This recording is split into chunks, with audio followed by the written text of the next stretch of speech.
मनस्तमितभारूपस्तेजसां तमसामपि य एकोऽन्तः यदन्तश्च तेजांसि च तमांसि च। नमः शिवाय सततम्। प्रिय श्रोतृ बंधुओं, ये मेरे लिए बड़ा एक महत्वपूर्ण क्षण है कि आप लोगों के साथ ये शिव तत्व के दो रूपों को लेकर के कुछ परिचर्चा करने का अवसर प्राप्त हुआ है और आप लोगों ने विशेष रूप से जो सम्मान दिया उसके प्रति बड़ा आभार व्यक्त करता हूँ। और वाक सिद्धता है या नहीं है ये तो भगवान शिव ही जाने, लेकिन जो बात करनी है वो इतनी है कि ये आखिर दोनों जो बिंदु हैं, समाधि का हमने अर्थ किया दर्शन और नृत्य का अर्थ किया सौंदर्य। नृत्य जो है वो एक तरह से कलाओं का प्रतिनिधि बना लिया हमने यहाँ। तो कला जो है वो सौंदर्य की उपासना करती है, कला सौंदर्य की उपासना करती है। और समाधि जो है वो शिव का वो जो संकोचन है, निमीलन है। समाधि उसमें एक ही शिव के दो पक्ष हैं। समाधि जो है वो शिव संकुचित होकर के नीचे से ऊपर की ओर जा रहे हैं, जिसे हम म्यूजिक के अंदर प्रयोग करते हैं आरोह और अवरोह। एस्थेटिक्स जो है वो है उस परम सत शिव का अवरोह क्रम और समाधि है आरोह क्रम। तो आरोह क्रम और अवरोह क्रम ये स्वरों का यही सारा संगीत का सार है उसके अंदर। तो इसके विषय में जब हम चर्चा करते हैं तो इसके कुछ मौलिक तत्वों के ऊपर दृष्टि डाल लेनी चाहिए। मूलतः ये देखें तो ये संस्कृत को पढ़ना पढ़ाना ये सभी देवों की ये एक प्रकार से संपूर्ण विश्व की ही एकात्मता को आत्मसात करने वाली बात है। संस्कृत की जो वाक की संकल्पना संस्कृत में जो हुई वो वाक की संकल्पना बड़ी महत्वपूर्ण थी।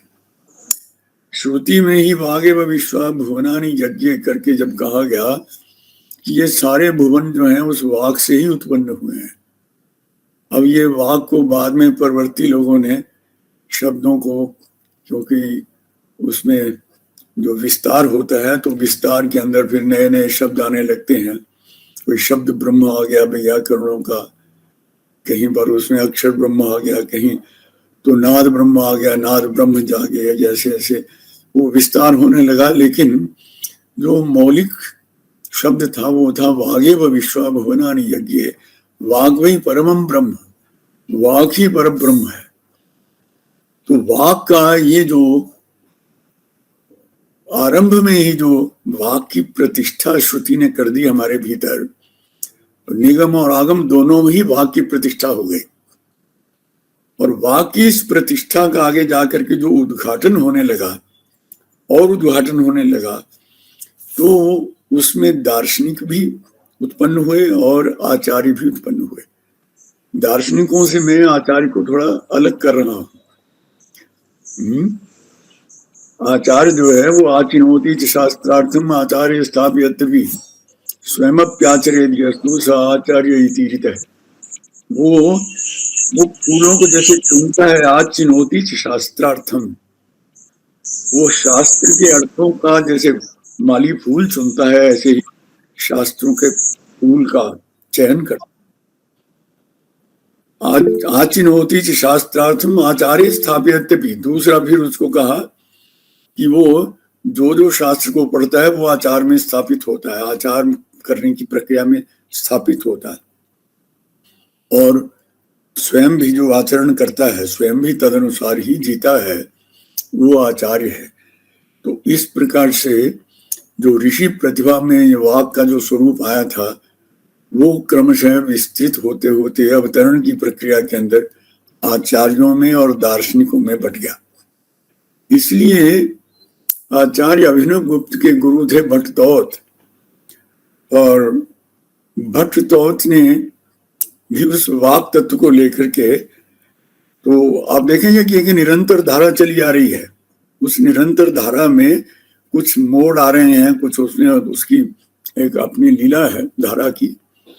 तो लेकिन वो कहते हैं भट्टतौत कि ये जो वाक है द्वैवर्त्मनि करके उन्होंने कहा कि जो वाक देवी है उसके दो मार्ग हैं, और वो दो मार्ग क्या हैं उसमें, शास्त्रम च कवि कर्म च। एक और वो शास्त्र का प्रतिनिधित्व एक मार्ग है जिसमें वो शास्त्र उससे चलता है, और दूसरा है उसमें कवि कर्म। तो ये दो वर्गीकरण जो किया उन्होंने, शास्त्रम च कवि कर्म च, कि शास्त्र और कवि कर्म ये दो द्वैवर्त्मनि गिराम देव्या, वाणियों की देवी के ये दो मार्ग हैं। ये दो मार्ग कैसे चले, ऊपर हमने कहा कि आरोह अवरोह क्रम है, वो दो मार्ग हैं।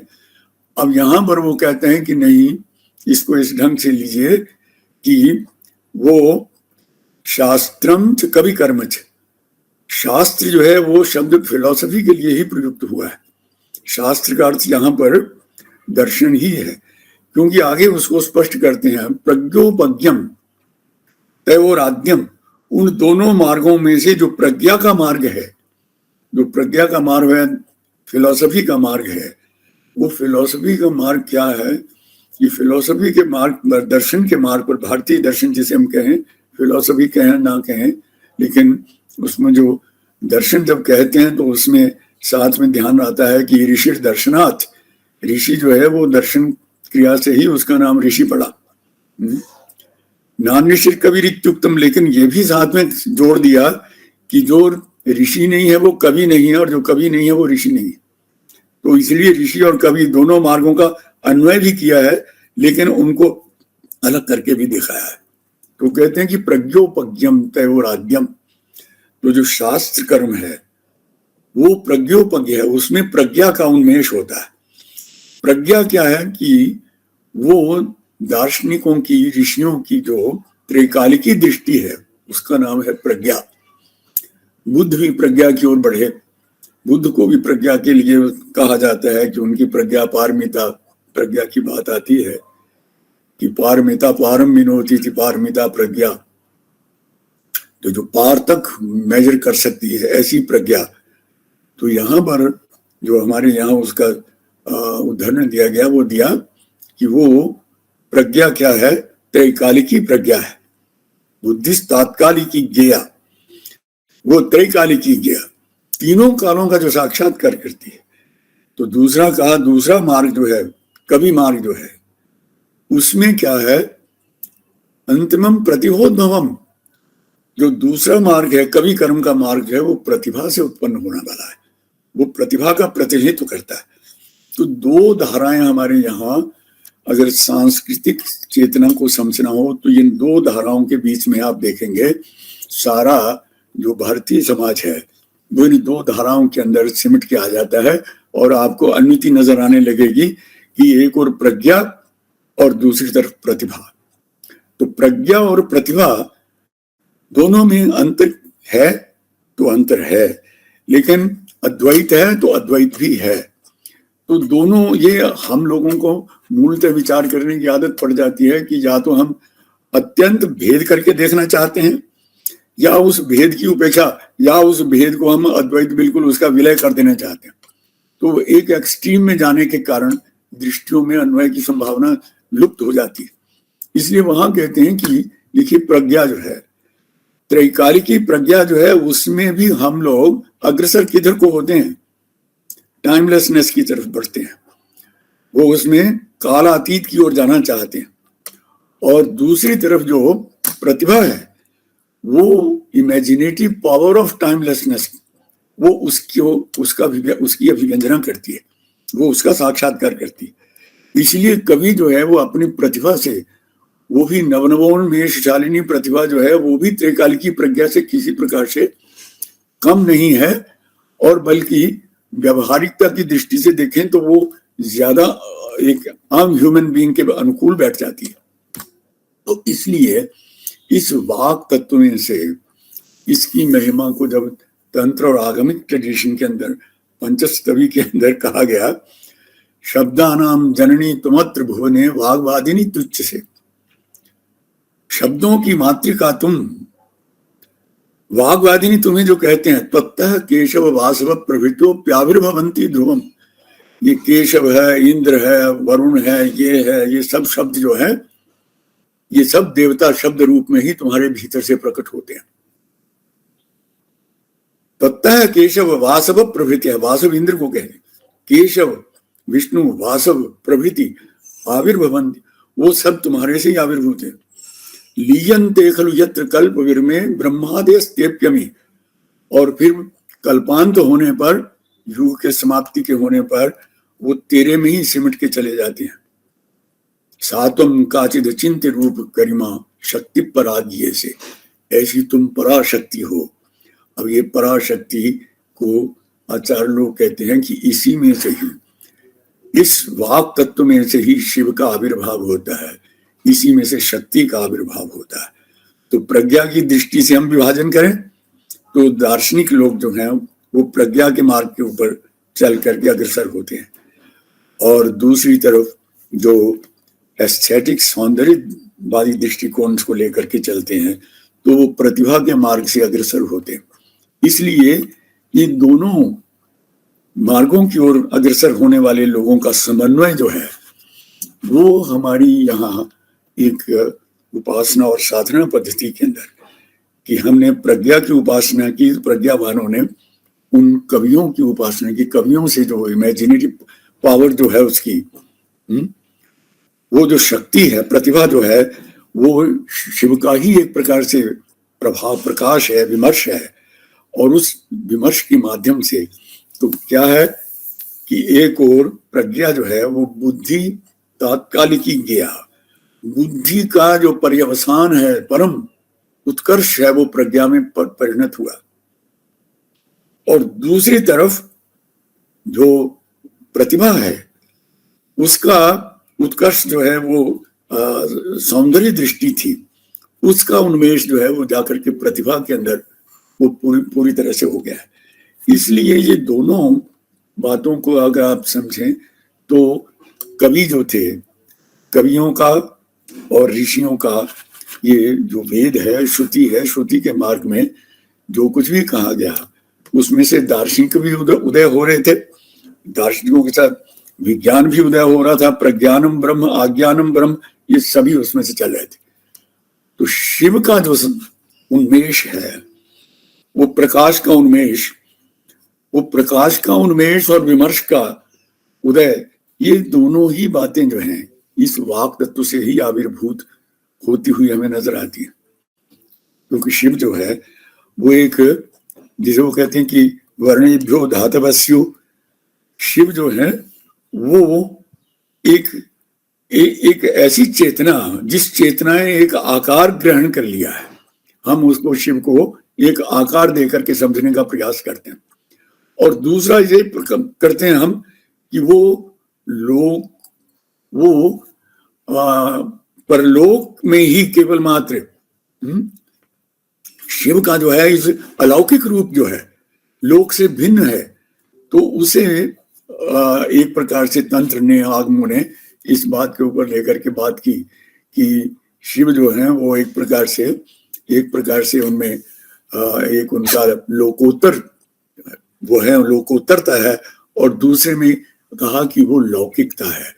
तो लौकिकता कहाँ पर है, इसकी व्याख्या शिव के जो सौंदर्यवादी दृष्टिकोण है उसके अंदर आपको मैं बताऊं तो वो है कि आम जो गृहस्थ है वो इस वाक की उपासना के माध्यम से शिव तत्व में प्रवेश करता हुआ, क्योंकि आप सोचेंगे कि मैंने इतनी देर वाक के बारे में क्यों बात की, क्योंकि वाक जो है वो शिव की ही एक पराशक्ति का ही एक उन्मेष है। पश्यंती के स्तर के ऊपर जाकर के प्रतिभा प्रज्ञा दोनों मिल जाती हैं, इसलिए उन्मेष जो है वो उसमें से वाक का ही उन्मेष ये शैव लोग भी स्वीकार करते हैं।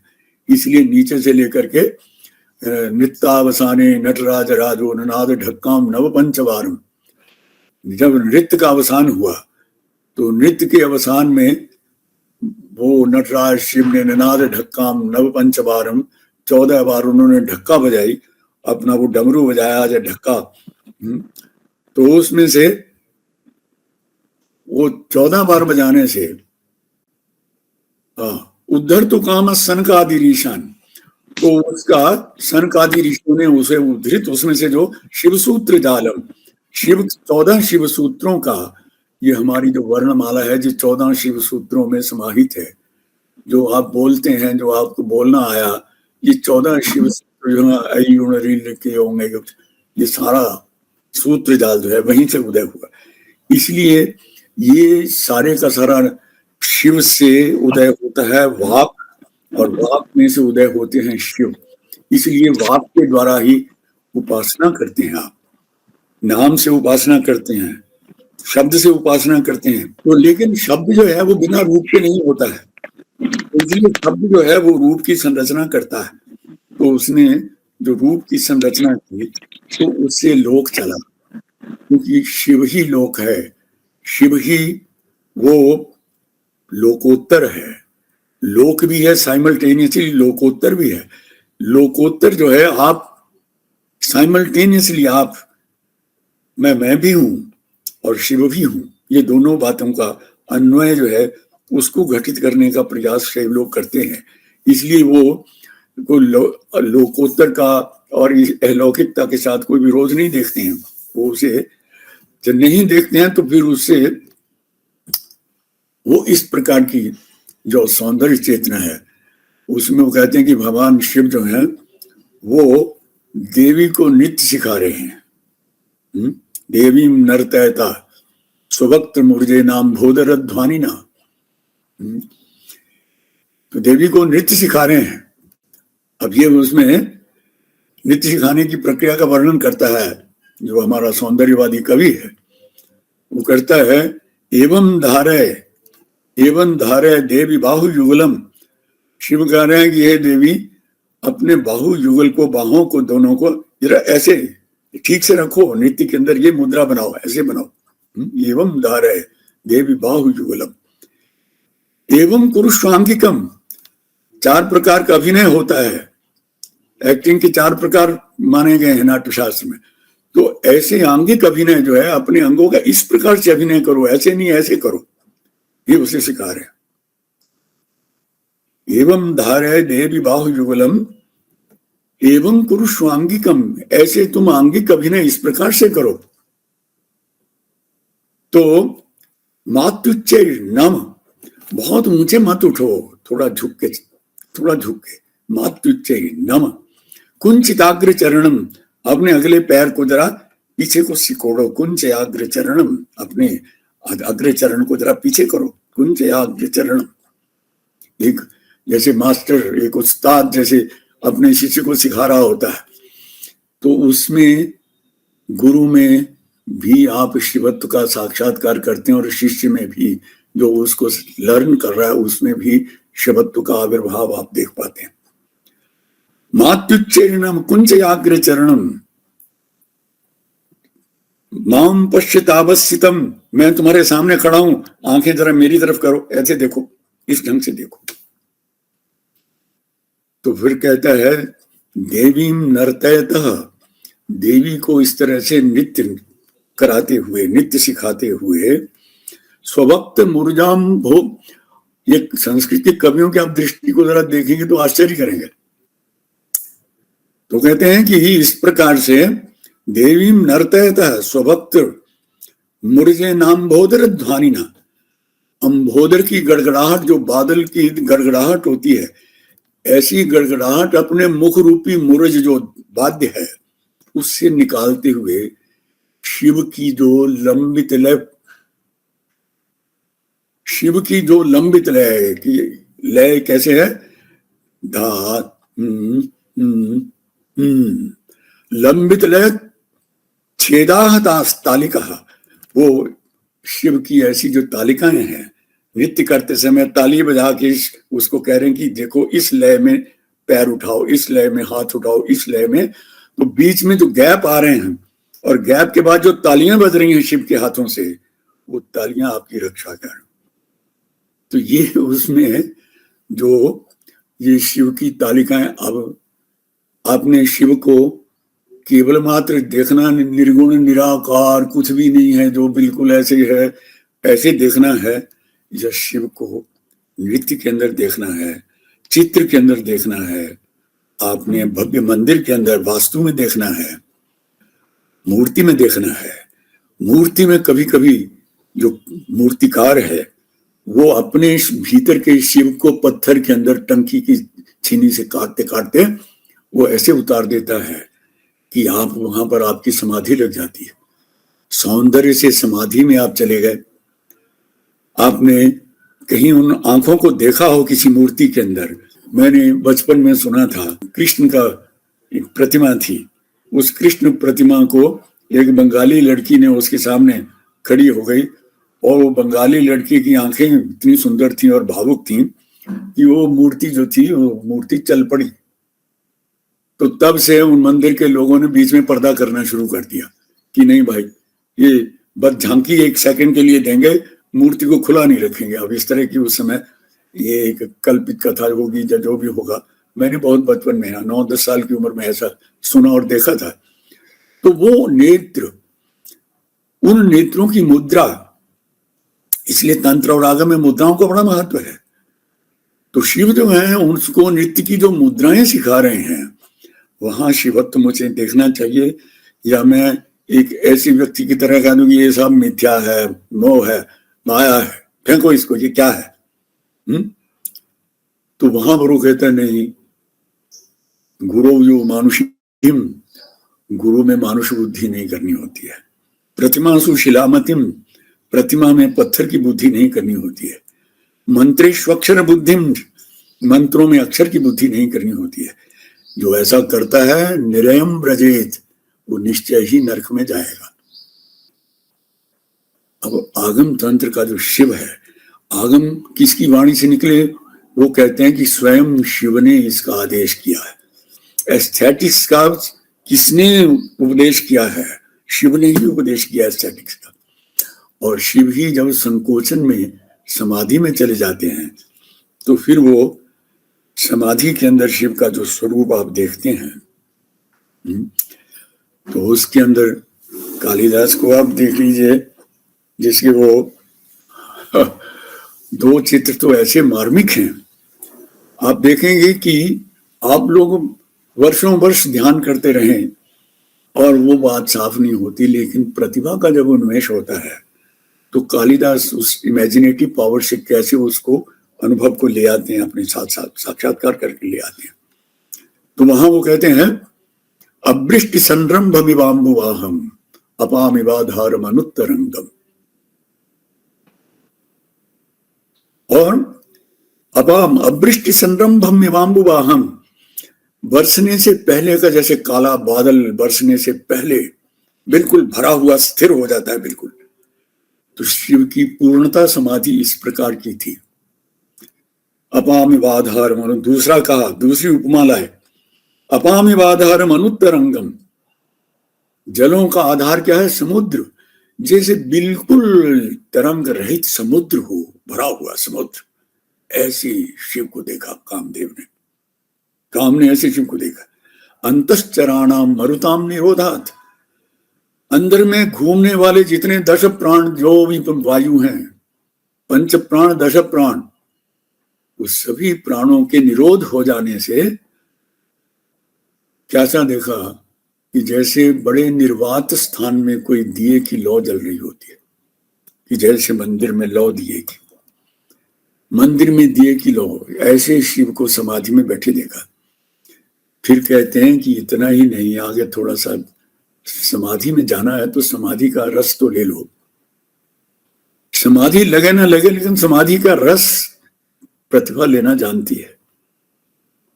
शक्ति ही शिव के उस मर्म को पहचानती है। प्रतिभा शिव की शक्ति है और प्रज्ञा स्वयं शिव रूप है।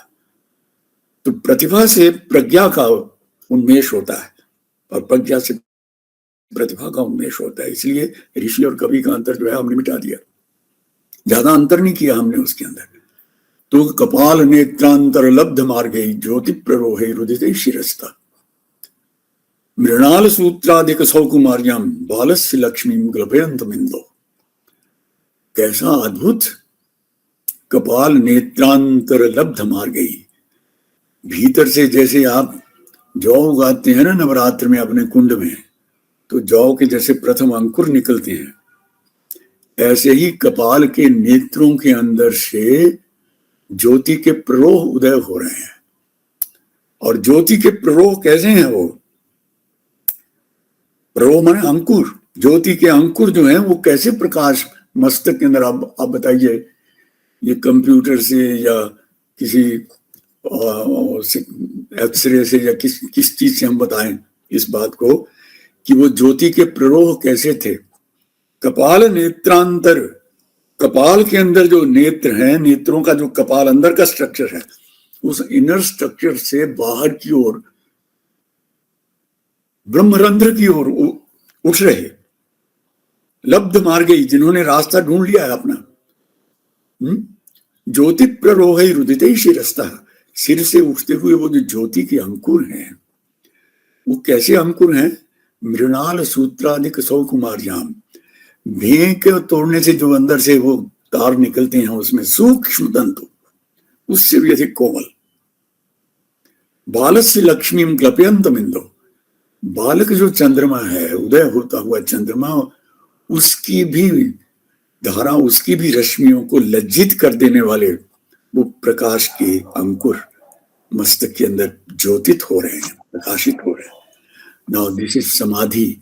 लेकिन इस समाधि का साक्षात्कार योगी वर्णन पता नहीं कैसे करेगा, दार्शनिक कैसे वर्णन करेगा, लेकिन कालिदास उसके रहस्य को जानता है। मनोनवद्वार निषिद्ध वृत्ति,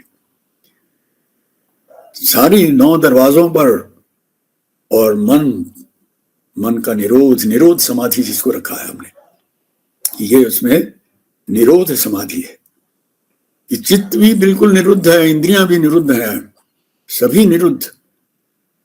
और उस स्थिति के अंदर क्या? मनोनवद्वार निषिद्ध वृत्ति हृदय व्यवस्थाप्य समाधि वश्यम, केवल हृदय खुला है। बुद्धि का उन्मेष प्रज्ञा है, प्रतिभा का उन्मेष हृदय है। हृदय क्या है? उपनिषद कहते हैं हृदयम। अरे बेटा, हृदय से समझो। अरे हम सब लोग तो ये कहते हैं अकल से समझो, ये हृदय से समझना क्या भला है? तो कहते हैं कि हृदय जो है संविदेव हृदय, संवित ही हृदय है। इसलिए इस हृदय में जहां पर प्रकाश से विमर्श का उदय होता है, वही हृदय है। तो हृदय से समझा जाता है, हृदय से समझ में आती है बात, बुद्धि से समझ में नहीं आती है। बुद्धि जो है वो विकल्प पैदा कर देती है, कोई ना कोई विकल्प पैदा कर, हृदय विकल्प नहीं पैदा करता। हृदय में उत्पन्न क्या होता है? श्रद्धा ही जननी भी योगिनम पाती, श्रद्धा मां की तरह योगी की रक्षा करती है, हृदय से उदय होते। और वो जो बुद्धि है वो उसमें सत्तर्क का उन्मेष करती है। उसको भी शैवों ने स्वीकार किया कि सत्तर्क जो है उसका हुआ है। तो इस तरह से अगर आप विचार करके देखें तो ये समाधि से सौंदर्य की ओर आना, ये अन्यथा दूसरी दृष्टि में ये आम आदमी को समझौता करना बड़ा कठिन हो जाता है। कई बार ऐसे मन में आता है कि आचार्य शंकर को भी सही दृष्टि से देखना बड़ा कठिन है, और सही दृष्टि से न देख करके एक जो पोस्ट शंकर जो द्वैत वेदांत था, उसमें उसकी उपलब्धियों का कोई छोटा करके नहीं आदमी देख सकता, बहुत महत्वपूर्ण है। लेकिन गृहस्थ आदमी को कई बार उसमें, सौंदर्यवादी आदमी को उसमें प्रवेश करने में संकोच होता है। लेकिन फिर उसको ठीक करने के लिए लोगों ने सौंदर्य लहरी को कहा कि सौंदर्य लहरी में शिव शंकराचार्य जो है वो पूरी तरह से शिव और शक्ति का किस प्रकार के संबंध हैं, कैसा उन्मेष होता है, कैसे उसमें विलय होता है, आचार्य शंकर भी उस पक्ष से अवगत थे। उस पक्ष की थोड़ी धीरे धीरे उपेक्षा होती गई कि केवल आगमिक लोगों ने उसको पहचाना और दूसरे जो वेदांत के प्रज्ञाशील लोग थे उन लोगों ने उपेक्षा प्रातिभ पक्ष की उपेक्षा करी। लेकिन उनमें भी मधुसूदन सरस्वती जैसे विद्वान ऐसे थे जो साइमल्टेनियसली एक और कवि भी थे और प्रज्ञा पुरुष भी थे। तो दो हैं, प्रातिभ पुरुष और प्रज्ञा पुरुष, दोनों ही इसी जीवन में कालातीत। अब आप सामान्य जीवन में से, गृहस्थ जीवन में से आपको प्रतिभा जो है वो आपका घर पूरा कर देती है। और जो ये कर्म योगी है, कर्म योग जो है, कर्म योग को, भगवत गीता के कर्म योग को जो वो सौंदर्य दृष्टि है वो उसका पूरक बन जाती है। और जो संन्यास है कर्म योग से, वो संन्यास जो है उसको प्रज्ञा जो है वो उसका उन्मेष करती है। इसीलिए ये दोनों जो पक्ष हैं, भगवान शिव को आदि गुरु जो लोग स्वीकार करते हैं उन्होंने उनके दोनों पक्षों को रखा। नाथपंथी लोगों ने उनको जब दिया तो ये कहा, तुम बिना निस्वरूपो हम, हे शिव मैं जानता हूं कि तुम्हारे बिना मेरा क्या स्वरूप है। आचार्य शंकर ने कहा था, सत्य भी भेदा पग में नाथ तवाहम नमाम कीनस्वम, भेद निकल जाने पर भी मैं ही तुम्हारा हूं, ऐसा नहीं कह सकता कि तुम मेरे हो, मैं तुम्हें बिलोंग करता हूं, यही कहना ठीक है। और इधर वो कहता है, मैं जानता हूं कि तुम मेरे से भिन्न नहीं हो, लेकिन उसमें त्वाम बिना निस्वरूपो हम, तुम्हारे बगैर मेरा कोई स्वरूप ही नहीं है। पर माम बिना तुम कथम सिता, लेकिन अगर मैं ना हूं तो तुम भी कहाँ हो। अब ये बात बुद्धि नहीं समझेगी, हृदय समझेगा कि वो साधक जो है वो किस श्रद्धा से, किस प्रेम से ये वाक का प्रयोग यहाँ कर रहा है। माम बिना तुम कथम, ये अहंकार नहीं है। दिष्टया समुपलब्ध होसी, फिर आगे वो कहता है, ये मेरा सौभाग्य है कि हे शिव तुम मुझे चेतना में उतर आए। योसी सोसी नमोस्तुते, तुम जो भी हो मैं तुम्हें प्रणाम करता हूं, तुम्हें नमस्कार करता हूं। तो अचिंत्यमप्यस्ति कथम विचिंते, अवाच्य मुच्येत पदम कथम तत्। स्वयं ही फिर कहता है कि समाधि की स्थिति के अंदर वो अवाच्य, जो अवाच्य है उसका कथन कैसे करूं। तो इसके लिए प्रतिभा वाला कहता है कि मैं कथन करूंगा, मैं कथन तुम्हें बताता हूं। तो गए अवाच्य मुच्येत पदम कथम तत्, कैसे कहा जाए, उसका पद क्या है। अचिंतमप्यस्ति, तो वो चिंतन बुद्धि का विषय नहीं है, तो चिंतन कैसे करो। अतो यदस्त्यस्तु तदस्तु तस्मै नमोस्तु कस्मै बत नाथ तेज से। उस नाथ स्वामी को मैं उस विचित्र जो तेजह रूप है उसको केवल प्रणाम ही करता हूँ, उसको मैं सिर झुकाता हूँ। समाधि में नृत्य का साक्षात्कार होता है। आमतौर पर जो लोग देखने जाते हैं वो नृत्य के, देखिए नृत्य के अंदर दो पक्ष हैं। ये नृत्यम और नृत्यम शब्द का हमारे नाट्य शास्त्र ने उसका विभाजन किया है। उन्होंने कहा कि नित्यम भावाभिनय वो नित्यम, भाव का अभिनय जब होता है तो नृत्य बनता है किसी भाव को लेकर के। ये कथा कली वगैरह और दूसरे जो दाक्षिणात्य नृत्य हैं, जो वो सारे के सारे जो हैं अभिनय। तो अभिनय जो है वो एक रस का जो संचार करता है, रस ही तो सौंदर्य है ना। और फिर उपनिषद कह देता है रसो वैसा, वो रस रूप है।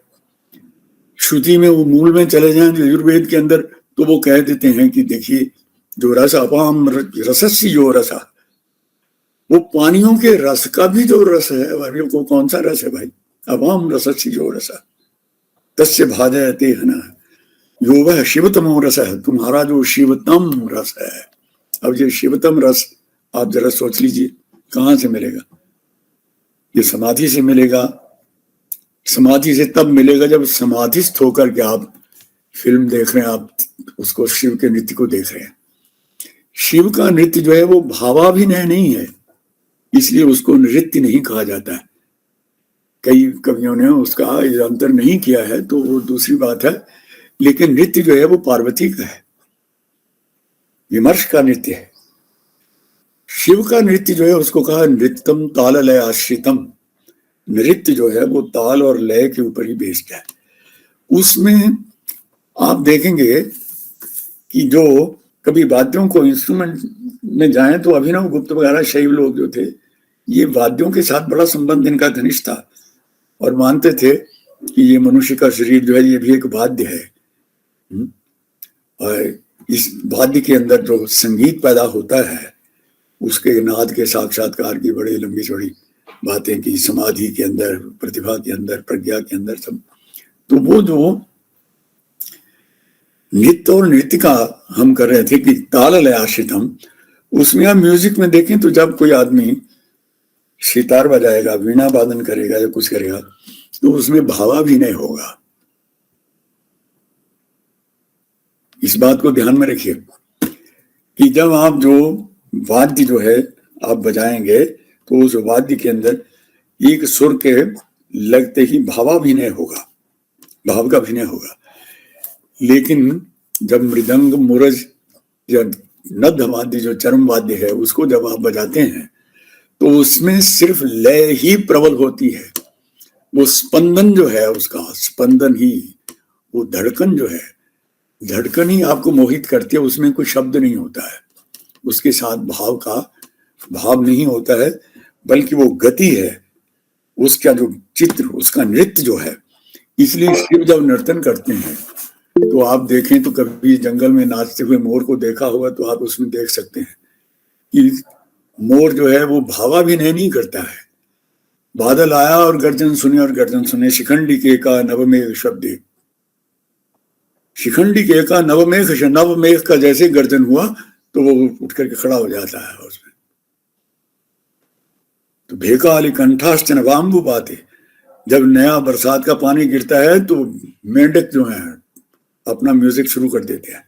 भेकाली कंठाश्च नवाम्बु बाते, झिल्ली रवा सुप्त जने निशी थे, आधी रात के समय झिल्लियों का झीं झीं झीं जो नाद होता है। उद्बोध्यंत्यंग तपस्वरूपम, हे शिव, सब मेरे भीतर एक तुम्हारा ही स्वरूप जागृत कर देते हैं। ऐसा ये कवि लोगों का, प्रातिभ लोगों का वो समाधि जो सरस समाधि है, जो रसवती समाधि है, उसी का नाम सरस्वती समाधि है, सारस्वत समाधि है। सारस्वत समाधि जो है वो आचार्यों को उपलब्ध थी और अब भी उपलब्ध होगी, वो सारस्वत समाधि है। दूसरी योग समाधि जिसकी हम बात करते हैं, जो बहुत ही उसमें निरोध के ऊपर बेस थी, वो निरोध वाली समाधि बुद्धिज्म में, और ये जो आचार्य परंपरा थी जिसको हम कह सकते हैं कि जो सारस्वत उपासना करने वाले ब्राह्मणों की जो परंपरा थी, वो सारस्वत परंपरा के ज्यादा पक्ष में रही है। और वो दूसरी जो है प्रज्ञा निषेधात्मक, जो ऑल इंक्लूसिव की बजाय कि सर्वम दुखम, ये सब दुखमय है और दुख का कोई ये भी है, ये भी है, उसमें सारा नेगेट कर रहे हैं। तो नेगेट जो करने वाली समाधि है उसके अंदर प्रज्ञा का कहाँ, प्रज्ञा तपस्या तो थी, तपश्चर्या से प्रज्ञा का उन्मेष हो गया तो उसमें जाकर के मिला क्या, शून्य, सर्वम शून्यम, सर्वम शून्यम। शैव ने कहा नहीं, सर्वम शून्यम नहीं, सर्वम पूर्णम, पूर्णता की समाधि।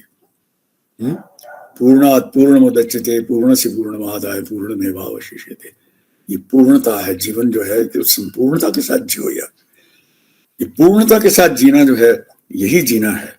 और ये जो है उसमें कि एक आपको ये सूचना मिली कि मैं भी ऐसे ही नष्ट होऊंगा, मेरा भी शरीर ऐसे गलेगा, ऐसे मरूंगा, मैं भी यही मरूंगा, और इससे बेचैन होकर, विक्षिप्त होकर के आपने तपश्चर्या की, तपश्चर्या से आपने वो प्रज्ञा को उन्मेष किया उस प्रज्ञा के उन्मेष में से उपलब्धि जो है वो आम आदमी को भिक्षु बनाने में नहीं है। आम आदमी भिक्षु बन के क्या करेगा?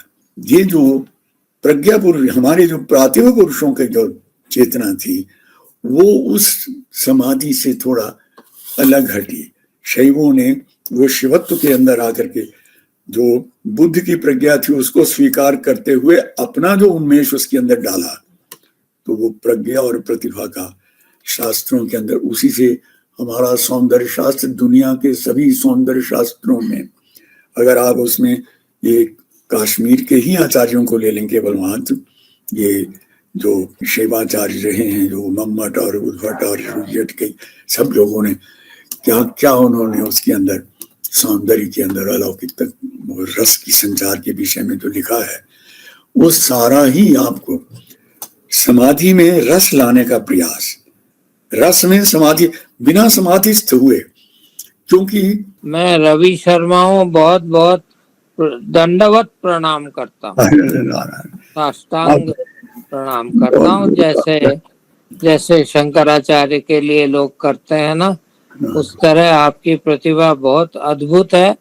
और आप प्रणाम, सब हम लोगों का प्रणाम स्वीकार करें और धन्यवाद भी स्वीकार करें। मेरे 3 प्रश्न हैं साहब आपके। सबसे पहला प्रश्न है ऋत से शिव की उत्पत्ति पर। तो जो क्षीर सागर में क्षीर बनते हैं उनमें एक रुद्र क्षीर बनता है, यह क्या सबसे पहले शिव की या रुद्र की अभिव्यक्ति यही मानी जाएगी? नंबर 1। नंबर 2, जो आवृत है, कई 5 आवृत है, उनमें एक शिव से जुड़ा हुआ आवृत भी है, उससे इस रुद्र का क्या संबंध है? और तीसरा, तन्मे मनः शिव संकल्पमस्तु जो आपने बताया, उसमें ज्योतिषाम ज्योतिरेकम से क्या? साधना में जो लोग जब दीक्षा क्रम में प्रवेश करते हैं ना, तो उस समय वो आचार्य लोगों के द्वारा जैसे जिसके अनुभव के माध्यम से आया होता है, तो वो उस ढंग से वो उस साधना प्रक्रिया के माध्यम से दूसरों को भी फिर उसी ढंग से वो कम्युनिकेट कर देते हैं, उसे पहुंचा देते हैं। और ये जो प्रकार हैं उसके, कि रुद्र के जैसे श्रुति के अंदर आया सो अरोदित, वो अब सो अरोदित का सामान्यतः अर्थ यही करते हैं कि वो रोया। अब ये कौन रोया और क्यों रोया? तो वो अरोदित स्वरुद्र, तो अब वो वैयाकरण जो है वो अपने ढंग से उसका अर्थ कर लेंगे, और दूसरे लोग जो हैं वो सो अरोदित उन्होंने वाक्य पकड़ा। तो मुझे कई बार लगता था कि ये शिव के विभिन्न आयाम जो हैं एक तरह से संकेत है। वो संकेत ये है कि ऐसा कुछ भी नहीं है जो हमारे शिवत्व को जागृत नहीं करता है। जो कुछ भी बाहर भीतर विद्यमान है वो सारा शिवमय ही है, और वो शिव का ही उन्मेष करता है हमारे भीतर। इसलिए वो जब शिवता की हम बात करने लगते हैं ना, तो तन्मे मनः शिव संकल्प मस्तु एक जगह कह दिया, एक जगह हमने रुद्र का कहा, रुद्र से साक्षात्कार हुआ। रुद्र से साक्षात्कार की जब बात मैं करता हूँ तो मुझे ऐसे प्रतीत हुआ कि ये जो बालक जब जन्म लेता है वो सबसे पहले रुदन करता है। हाँ। तो ये जो रुदन करता है, ये रुदन क्यों करता है? वो जो चीख मारता है, रोदनाद रुद्रा, लेकिन उसके रोदन से घर वाले जो है वो बड़े प्रसन्न होते हैं। वो कहते हैं कि ये जीवित है, इसका मतलब है कि ये जीवित है। और उसकी व्याख्याएं तरह तरह से लोगों ने अपने अपने ढंग से की कि जी पिछले वो बाहर की बाजू लगने से अज्ञान में आ गया और उसमें ये हो गया, वो हो गया, वो सारी बातें उस ढंग से। लेकिन मुझे लगता था कि नहीं, उसको वायु लगने से कोई विकृति नहीं आई, बल्कि प्रकृति के अंदर वो बालक ही 3-4 साल तक उसकी जो अवस्था है वो शिवावस्था ही रहता है। उपनिषद कहता है सर्वम निर्विद्य बाल्यवात तिष्ठेत, सारा कुछ जानने के बाद बच्चे की तरह रहना सीखे। क्या मतलब इसका? क्यों बच्चे की तरह रहना सीखे? पंडित की तरह क्यों रहना सीखे? बौद्धिक दंभ के साथ क्यों ना जिए? जब बुद्धि की उपासना इतने उसने जीवन में की है तो निकल कहता नहीं नहीं, वो बौद्धिक उपासना की है, वो बुद्धि जो है सिर चढ़ी रही पाया ना हृदय तू विकल कर रही है अभिनय। ये बुद्धि जो है ये तर्काशिता बुद्धि जो केवल मात्र होती है, वो आप विज्ञान में चले जाओ उसमें चले जाओ वो ठीक है, लेकिन विज्ञान जब तक हृदय में अनुप्रविष्ट नहीं होता है, विज्ञान को रास्ता ढूंढना है हृदय के माध्यम से अगर उसे मानव कल्याण करना है। क्योंकि शिव संकल्प के बिना, शिव संकल्प जो है, क्योंकि संकल्प के बिना सृष्टि नहीं होती है, शिव संकल्प से ही सृष्टि का उदय होगा। तन्मे मनः शिव संकल्पमस्तु, वो मेरा मन शिव संकल्प हो उसमें, क्योंकि सही संकल्प आपका कभी जागृत नहीं होता है। 99% आपका जो विकल्प है वही जागृत रहता है, और विकल्प जो है वो क्लीव होता है। विकल्प को कहते हैं क्लीव, कि उसमें वो एक प्रकार का निर्वीर्य होता है। अभी आया विकल्प, अभी फिर दूसरे को काट गया, वो आया उसको काट गया, वो आया उसको काट गया। तो संकल्प जो है उसे रहस्य ग्रंथ जो है वो कहते हैं संकल्पो भावना प्रोक्ता सिद्धा सिद्धेति साध्विधा। संकल्प जो है वो भावना से उत्पन्न होता है, उसको आपको बनाना पड़ता है। वो कोई ऐसे मेंटल थॉट नहीं है कि ये माइंड की एक तरह जैसे कैसे जो भी मैंने सोचा मेरे मन के अंदर उठता रहा, तो वो सारे विकल्प हैं। उन विकल्पों का उच्छेद करके संकल्प जब पैदा होता है तो उससे फौरन उसका फल है सृष्टि। वो सृष्टि जो है जिसको नाम जिसके रखे हमने, या सृष्टि सृष्टुराद्या, ये कालिदास ने शाकुंतल के अंदर उसकी 8 मूर्तियां शिव की बना दी, और 8 मूर्तियां आचार्य शंकर ने अपने दक्षिणामूर्ति स्तोत्र में पूरंभां सनलो नीलोम्बर महर नाथो हिमांशु पुनर, ये सारी जो अष्टमूर्तियां हैं, नान्यत किंचन विद्यते विमृषदाम यस्मात् परस्मात् विभो तस्मै गुरुमूर्तये नमेदम श्री दक्षिणामूर्तये। उस भगवान दक्षिणामूर्ति को जिसकी ये अष्टमूर्तियां जो हैं, भूरंभां सनलो नीलोम्बर महर नाथो हिमांशु नित्या भाति चराचरात्मकिनम यस्यैव मूर्त्यष्टकम नान्यत किंचन विद्यते विमृषताम यस्मात् परस्मात् विभो तस्मै श्री गुरुमूर्तये नमेदम श्री दक्षिणामूर्तये। उस भगवान दक्षिणामूर्ति को मैं प्रणाम करता हूँ। तो ये उसमें संकल्प के बिना सृष्टि नहीं होगी, और संकल्प जो है उसी से यज्ञ होगा। यज्ञ संकल्प संभवा, बिना संकल्प के यज्ञ कभी नहीं होता। लोग ऐसे उठा करके दे दिया, दान किसी को कर दिया, वो कहता नहीं, संकल्प पूर्वक दो। संकल्प पूर्व का सृष्टि, ये संकल्प शिव का जो संकल्प है वो संकल्प विकल्पों से पीड़ित नहीं है। आपके संकल्प विकल्पों से पीड़ित होते हैं। आप करने लगे यज्ञ, और यज्ञ के अंदर जो अनाहूत है, अनइनवाइटेड है, वो बीच में से ऐसे ही आ गया और आपने उसको भगा दिया, और उसके बाद आप थोड़ी देर भरभराते रहे और आपका संकल्प जो है वो विकल्प ग्रस्त हो गया। बस वो शिव का विकल्प से पीड़ित संकल्प नहीं है, इसलिए तन्मे मनः शिव संकल्पमस्तु, वो मेरा मन उस शिव संकल्प को करने की क्रिया में आ जाए, यही मेरी आंतरिक प्रार्थना है। डॉक्टर रवि मधुसूदन जी, प्रणाम सर। जी हाँ, नमस्कार सर।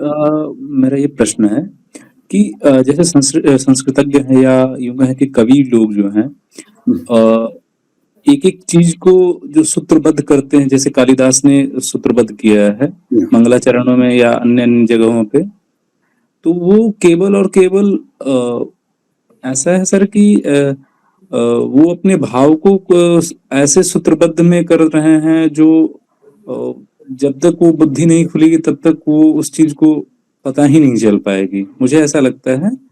एक ये हुआ सर, कि थोड़ा सा एक सरस्वती के बारे में सर आपने बताया है, उसके बारे में थोड़ा सा एक विस्तार से ये बता दीजिएगा। और और एक दो है प्रश्न सर, जो कालिदास के बारे में, जैसे आपने बताया कि उन्होंने बताया कि ये मस्तिष्क में अंदर जो है समाधि आदि के बारे में, जो चक्षु के बारे में उन्होंने बताया कि वो कैसे कभी अंदर की कालिदास ने कैसे देख लिया, वो जो कवि है वो, मतलब इतनी गहराई तक कालिदास सोचे, मतलब सोचने का तो बात अलग है कि सोच तो कोई भी सकते हैं, लेकिन उस सोच को देखना और देखकर उकेरना, ये सर जब तक हम देख नहीं सकते हैं तब तक तो संभव नहीं है, कल्पना भी नहीं की जा सकती है। जब तक हम किसी चीज को देख नहीं सकते हैं या देखे नहीं हो, उसको लिखेंगे कैसे? बड़ा सरल भाव से समझ लीजिए कि आपके सामने कोई स्ट्रिंग इंस्ट्रूमेंट म्यूजिक का रख दिया जाए तो वो उसमें से क्या करेगा, बच्चे के आगे हम रख देते हैं तो बच्चा जो है उसके ऊपर वो उंगलियां हाथ पैर मारता है, तो हम उसे कहते हैं कि नहीं अरे ऐसा विकृत बोध पैदा हो रहा है, बंद कर ये छोड़ो ना। लेकिन वही स्ट्रिंग इंस्ट्रूमेंट जब आप आर्टिस्ट के पास दे देते हो, वो उसी तारों में से, उस इंस्ट्रूमेंट में से, जड़ है, पत्थर है, बिल्कुल लकड़ी है, सूखा काष्ठ और ऊपर लोहा बंधा हुआ है, वो उसके अंदर अपना को संचारित कर देता है। और संचारित कर देता है तो पंडित रविशंकर अमेरिका में जाकर के राग जोग जब बजाते हैं तो 75,000 के करीब मैंने सुना था कि उस समय राग जोग सुनने के लिए ये ऑडियंस उसकी इकट्ठी हो गई थी अमेरिका में। वो क्या था, एक छोटा सा इंस्ट्रूमेंट था, 3 फुट का इंस्ट्रूमेंट रहा होगा। तो उस इंस्ट्रूमेंट में कवि जो है वो उसमें उसकी जो प्रतिभा है, वो उसका अंतःसन्निवेश, यही तो उसकी कमाल है कि वो उन वस्तुओं के उस जो अज्ञात तत्व है उसमें वो प्रवेश कर जाता है। हम कहते हैं कि देखो शिव का एक रूप है जो ज्ञात रूप है, एक उसका अज्ञात रूप है। ज्ञात रूप जो है वो उसके अज्ञात रूप का ही प्रतिनिधित्व करता है। ये ब्राह्मण की मान्यता है, ब्राह्मण ऐसा स्वीकार करके चलता है मूलतः कि शिव का जो अज्ञात रूप है उसी का जो उन्मेष हो रहा है वो ज्ञात रूप में हो रहा है। सो जो नोन है, जो ज्ञात है, वो अननोन का प्रतिनिधि है। अननोन ने ही उसको भेजा है, अननोन ही उसके माध्यम से खेल रहा है। तो इसलिए कवि जो है उसका जो उसके लिए जो चेतना है, वो चेतना उसके लिए अगम्य नहीं है, उसका द्वार खोल। इसीलिए वो कहते हैं ना, वो आम आदमी की भाषा में, एक चालू भाषा में बात कर दी, ओ कालिदास महामूर्ख था, उसको तो अकल ही कुछ नहीं थी। ऐसे बहुत से लोग मैंने भी देखा कि जो आएंगे तो कहेंगे कि अरे हम तो बिल्कुल पत्थर थे, लेकिन एक घटना ऐसी घटी कि वाह वाह वाह कमाल हो गई।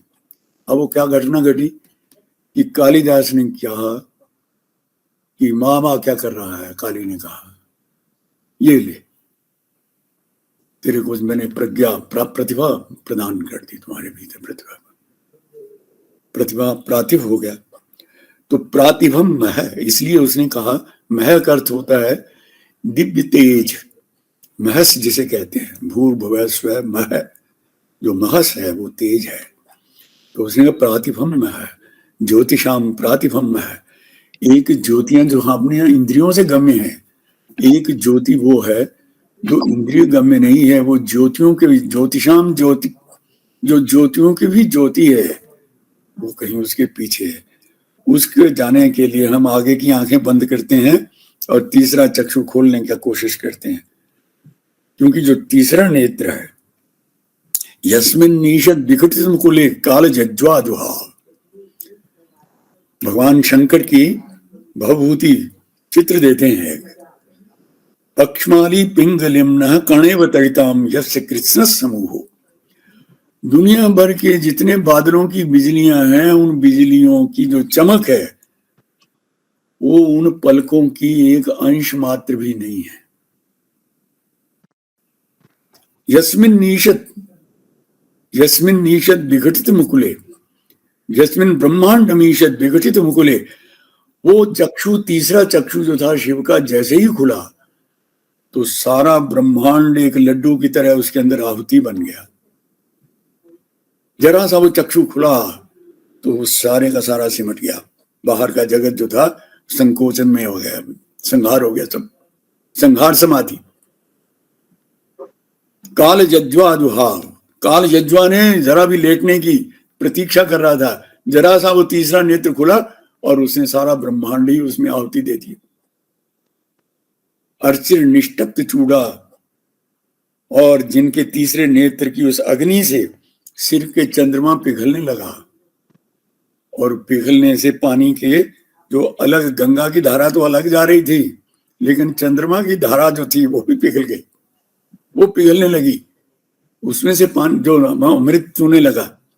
अर्चिर निष्टप्त शशिसार झंकारी कोणम, उसमें वो जो पानी का म्यूजिक होता है ना, जब जहां बुड़बुड़े उठते हैं, झंकार, पानी की झंकार जो है वो जिस शिव के सिर पर से, कान के पास से गुजर रही।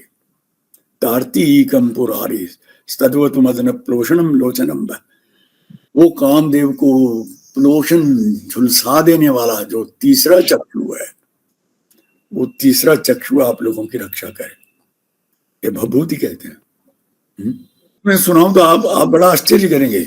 शिव की दंभभंगी, शिव को आप कभी कल्पना कर सकते हैं, ये संस्कृत का कवि है जो जानता है कि शिव को, वो कहता है कि ये दर मुकुलित नेत्रा स्मेर वक्ताम्बुज श्री, जिसमें जरा से चक्षु आधे खुले हुए हैं आधे बंद हैं। गांव के अंदर इसको अगर कई लोग होते थे ऐसे, तो वो कहते थे कि ये बड़ा मचला आदमी है, ये जो आधी खुली आंख है ना चुपचाप, ये बहुत कारीगर है। दर मुकुलित नेत्रा स्मेर वक्त्राम्बुज श्री, उपगिरिपति पुत्री प्राप्त सांदर प्रमोदा, पास में बैठी हुई पार्वती का स्पर्श हो रहा है, उससे बड़ा ही दृष्टि जो है वो आधे खुली हुई चक्षु जो है आनंद में भरा हुआ है। प्राप्त सांदर प्रमोद, मनसिज में भावी, मनसिज काम की जिसमें इच्छा काम का, मनसिज में भावी भावी तक ध्यान मुद्रा, ये शिव की ध्यान मुद्रा कैसी है, जिसमें मनसिज के भाव काम का थोड़ा सा नशा बीच में मिल गया हुआ है। मनसिज में भावित ध्यान मुद्रा, वितरत रुचिरंब शांभवी दंभ भंगी। शिव जी का ये नकली बनाया हुआ जो ड्रामा है, ये आप लोगों का ये शांभवी आपको रुचिरता प्रदान करे, आपको सौंदर्य प्रदान करे। तो कामेश्वर शिव को जब हम कहते हैं, तो कामेश्वर कहने से बहुत से लोग नाकों से कौड़ने लगेंगे, लेकिन संस्कृत वाले के लिए कामेश्वर बहुत ही उदात्त वस्तु है।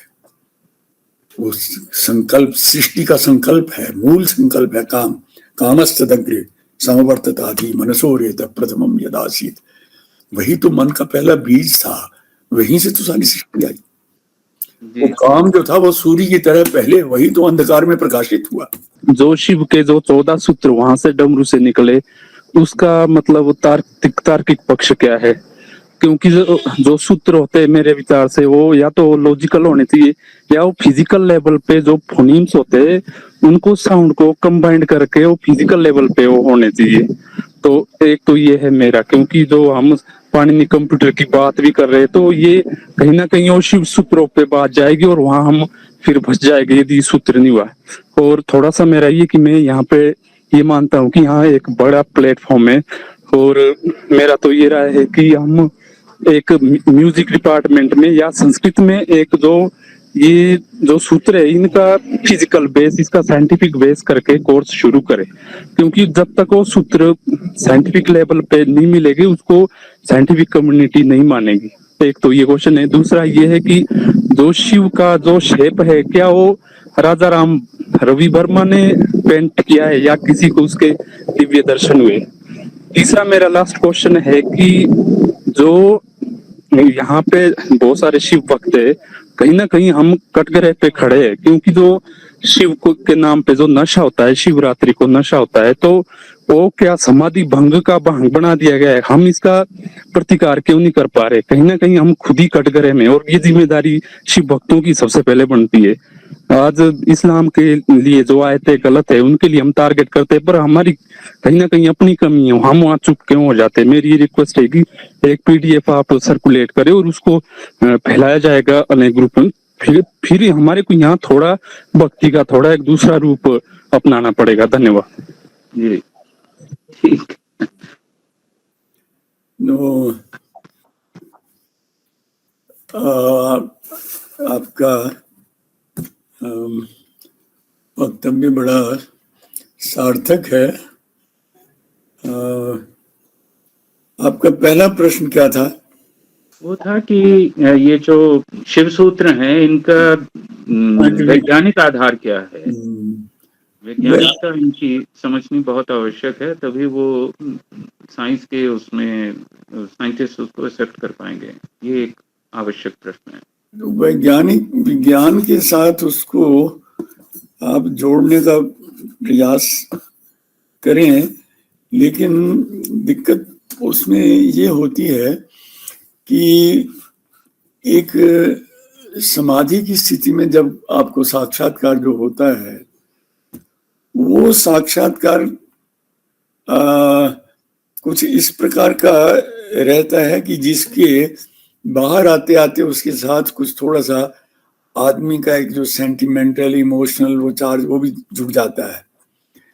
फिर क्योंकि इसका उसमें जो हमारे आचार्य लोगों ने जिसे कहा, नीलकंठ थे, केरला के विद्वान थे, बड़े अच्छे कवि थे आचार्य नीलकंठ। तो उन्होंने कहा कि प्रथमा प्रतिभानेन द्वितीयास्तु उपदेशतः, कि प्रथम जो लोग, प्रथम कैटेगरी के जो लोग हैं वो तो सिर्फ प्रतिभा से ही साक्षात्कार करते हैं। वो प्रातिभ साक्षात्कार उनका जो होता है, उस प्रातिभ साक्षात्कार का नाम ही, उस प्रातिभ साक्षात्कार को ही सारस्वत साक्षात्कार कहते हैं। तो इसलिए दूसरे लोग जो हैं उनके पास भी अनुभव पहुंचता है, लेकिन उनको उपदेश की जरूरत होती है। द्वितीयास्तु उपदेशतः अभ्यासेन तृतीया, तो तीसरी कैटेगरी के लोग वो हैं जो अभ्यास करते सारी उम्र लगे रहे और उसमें करते करते आखिर में कहीं पहुंच गए। इसके भी उदाहरण बहुत सारे मिलते हैं। अभ्यासेन तृतीयास्तु वेदार्थम प्रतिपेदिरे। अब बात यह है कि वेद का अर्थ क्या है आप समझते हैं? सारी दुनिया वेद का अर्थ लिए घूम रही है। पश्चिम के लोग कहते हैं हमें वेद का अर्थ मिल गया, स्वामी दयानंद कहते हैं कि नहीं मुझे मिल गया, सायण कहते हैं मुझे मिल गया, श्री अरविंद कहते हैं मुझे मिल गया, मधुसूदन ओझा जयपुर में थे वो कहते थे कि उन्हें समस्त विज्ञान जो है वो वेद के अंदर, वेद है ही विज्ञान की पुस्तक, इसके अतिरिक्त और कुछ है ही नहीं। इस तरह की बातें ये लोग अपने अपने उसमें वैकल्पिक दृष्टि से देते हैं, और वो उनका अपना अपना अनुभव भी होता है कि जिसको जैसा समझ में आया उस प्रकार का रहा। इसलिए हमारे लिए जो अनुभव है वो शब्द का अनुभव है। अर्थ के अनुभव में वृत्ति जो है वो एक वो नहीं होती है, परिपूर्ण नहीं होती है। शब्द जो है वो सिर्फ एक ही है, और शब्द जो है शिवम, शिवः, जिसे हम कहते हैं कि वेदः शिवः, शिवो वेदः, को भेदः शिव वेदे हो। पाषाण शिवताम याति। आपने पत्थर के ऊपर आपने 3 उंगली मुद्रा बना के लगा दी और ओम नमः शिवाय, ओम नमः शिवाय किया, और वो उसमें लिंग प्रतिमा के अंदर शिव को प्रवेश कर दिया उसमें। पाषाण शिवताम याति कथम विप्र शिवो नहीं। तो ब्राह्मण जो वेद को कंठस्थ कर लेता है, जब वेद ही शिव है, शिव ही वेद है, तो फिर उसमें शिव और वेद में भेद ही कोई नहीं। तो पाषाण भी जब मंत्रों से उस शिव का बन जाता है, तो फिर उसमें ब्राह्मण जो है वो शिव क्यों नहीं, ऐसा श्लोक भी उपलब्ध हो जाता है। लेकिन ये सारे जो इस तरह के वाक्य होते हैं वो होते हैं एक मोटिवेट करने के लिए।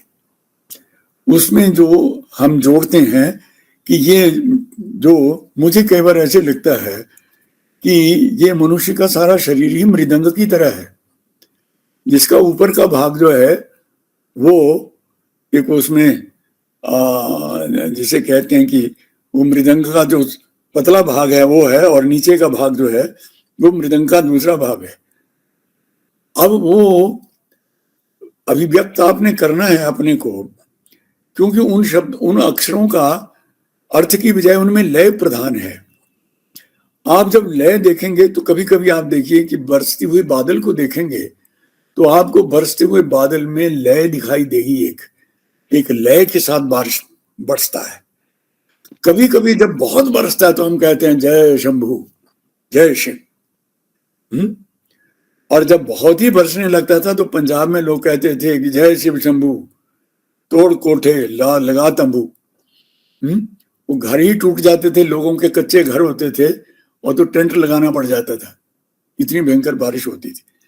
तो ये एक हमारी जो अपेक्षाएं होती हैं, इनके बारे में हम उन ध्वनियों का विश्लेषण करते हैं।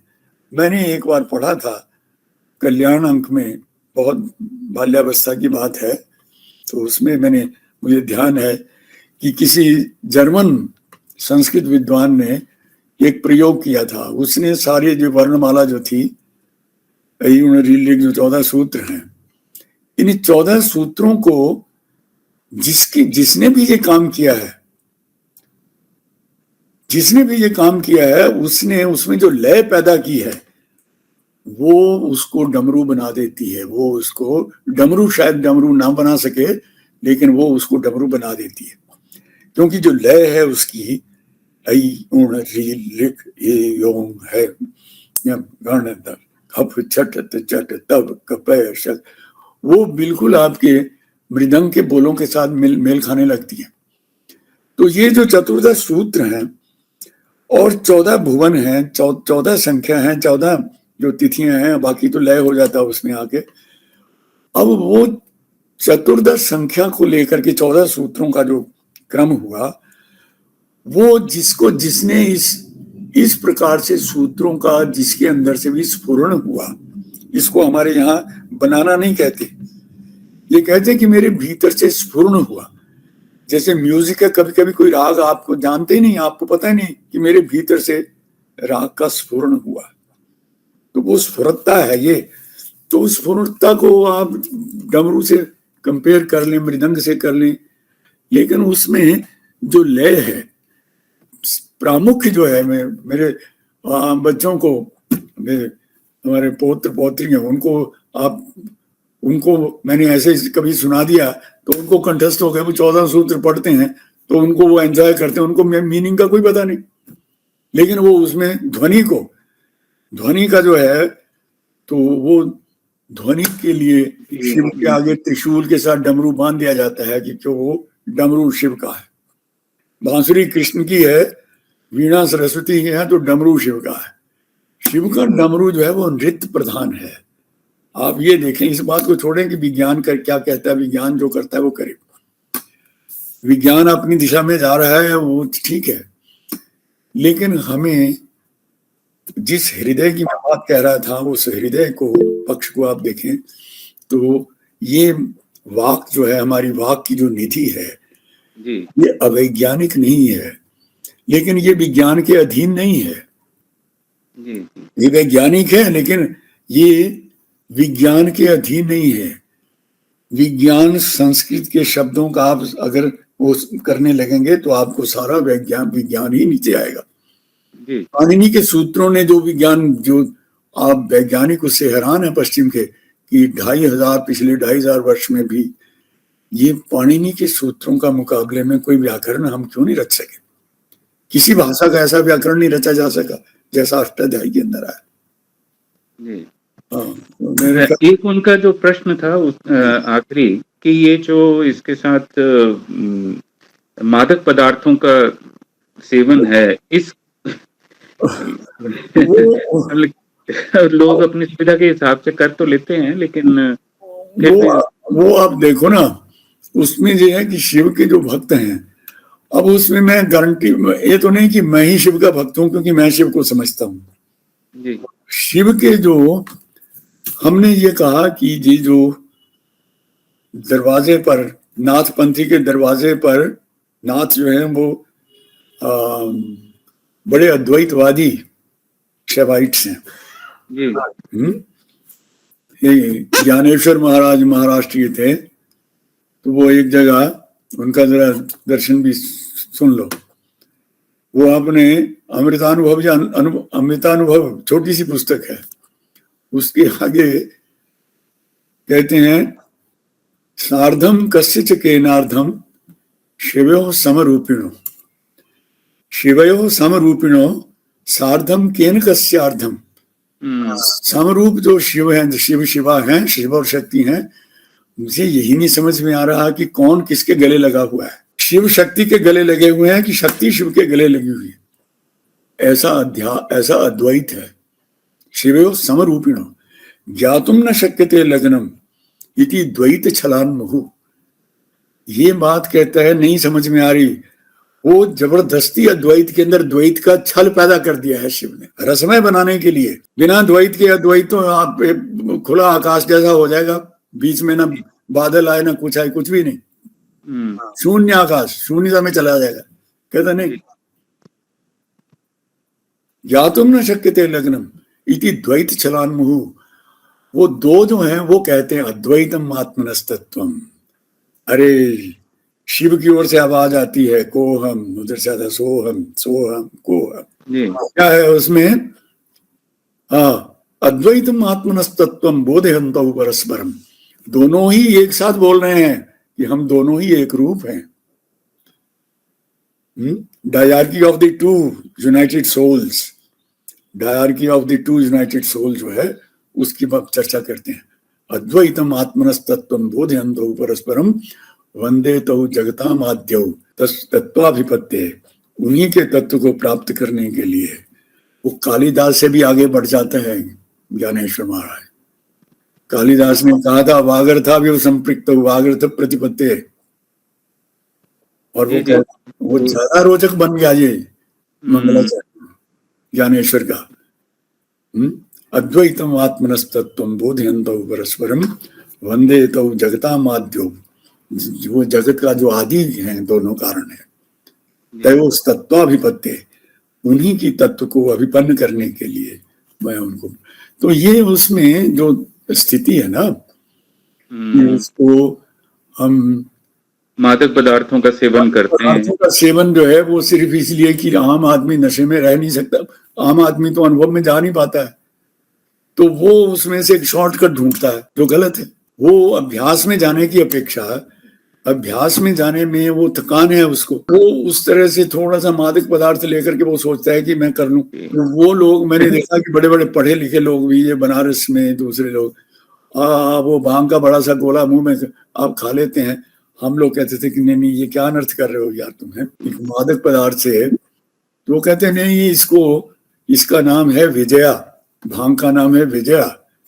तो विजया को पीने से शिव के पास जब बैठते हैं तो उसमें शिव अपनी नृत्य करते नजर आते हैं हमें। हम उसे रिस्पेक्ट भी करते हैं और उसका निषेध भी करते हैं, लेकिन ना निषेध करने पर हम उनको स्वीकार भी करते हैं। मैं नीरज कौशिक, गौतम बुद्ध विश्वविद्यालय से। आदरणीय प्रोफेसर रमाकांत जी ने बताया सौंदर्य लहरी के बारे में। तो सौंदर्य लहरी से ये इस भौतिक शरीर के सातों चक्रों को जागृत करने में कैसे सहायक है? सातों चक्रों का जागरण जो है तो स्वरूप ये बनता है, सौंदर्य लहरी जो है, लहरी एक प्रकार से कुंडलिनी पद का वाच्य है। लहरी जो है, जो काम लहरी कर सकती है वो काम समुद्र नहीं कर सकता है।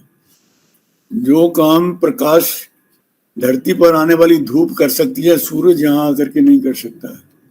तो लहरी जो है वो एक प्रकार से कुंडलिनी शक्ति है। तो वो कुंडलिनी शक्ति जो है, जिसका वो ये शक्ति के रूप में जिसका वर्णन करते हैं, वो शक्ति रूप में उसका एक और उसका स्वरूप वर्णन करते हैं कि वो अनेक प्रकार के प्रकाशों से युक्त है। वो कुंडलिनी जो है, वाक कुंडलिनी भी है और प्राण कुंडलिनी भी है।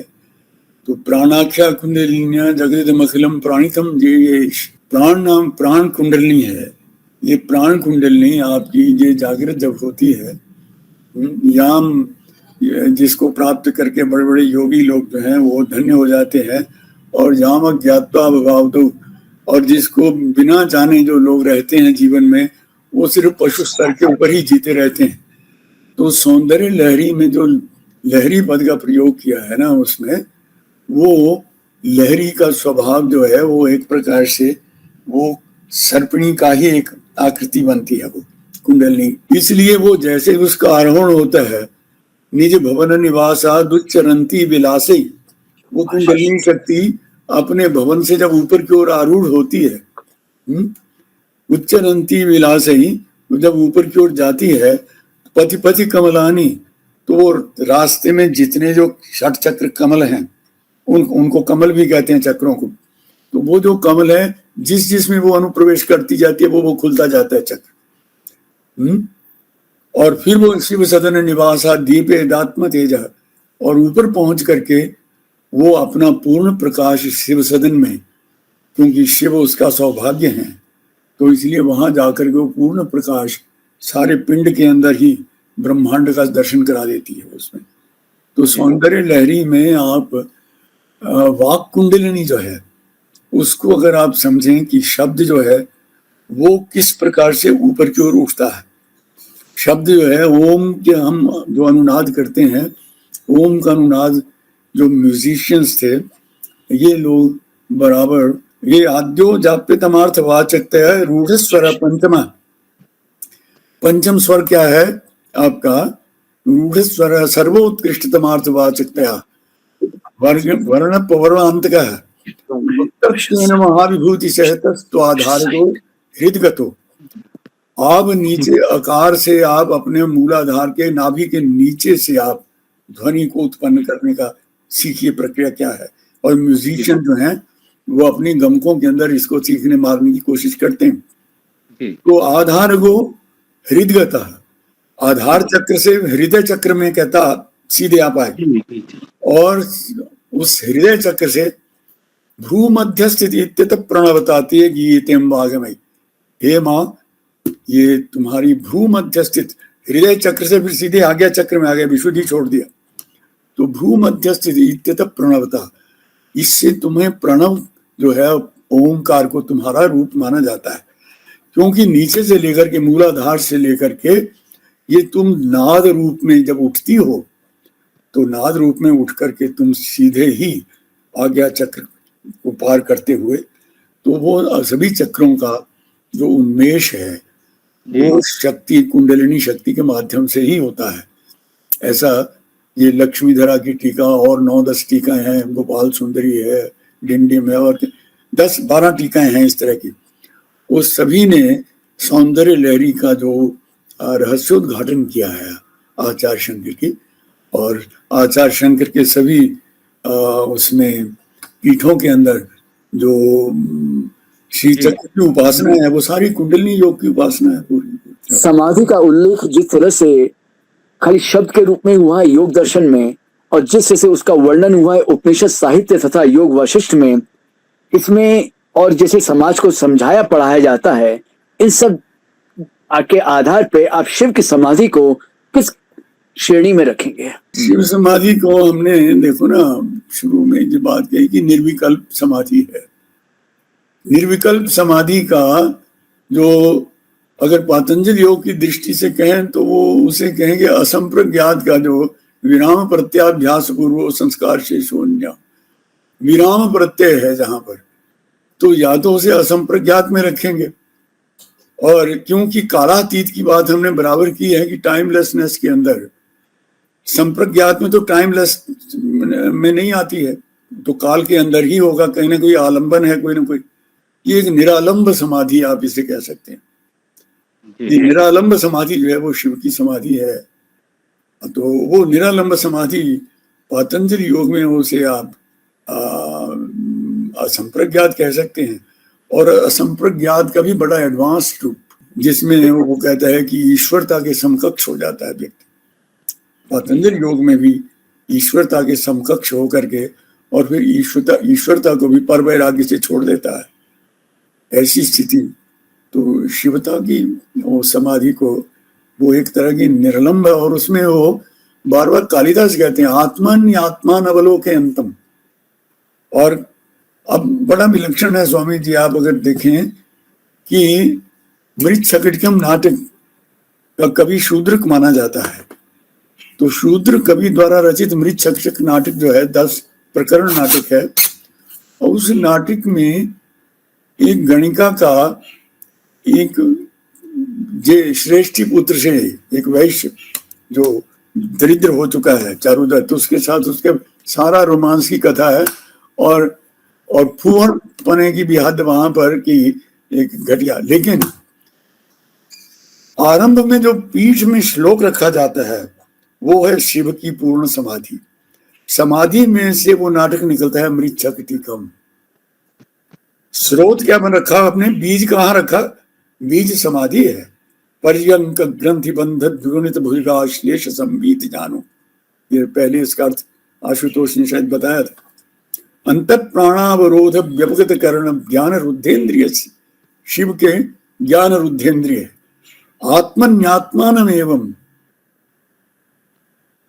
आत्मनि आत्मानमेवं व्यपगत करणम, जिसमें कर्ण शरीर जा चुका है, जिसमें कर्ण शरीर है ही नहीं, उसमें बुद्धि मन त्वक से वो वाला नहीं है पुरुष। आत्मन्यात्मानमेव व्यपगत करणम पश्यतस्तत्व दृष्टिया शंभोर्वह पातु शून्य क्षण घटतलय ब्रह्म लग्न समाधि। अब ब्रह्म लग्न समाधि उसने नाम दे दिया उसको।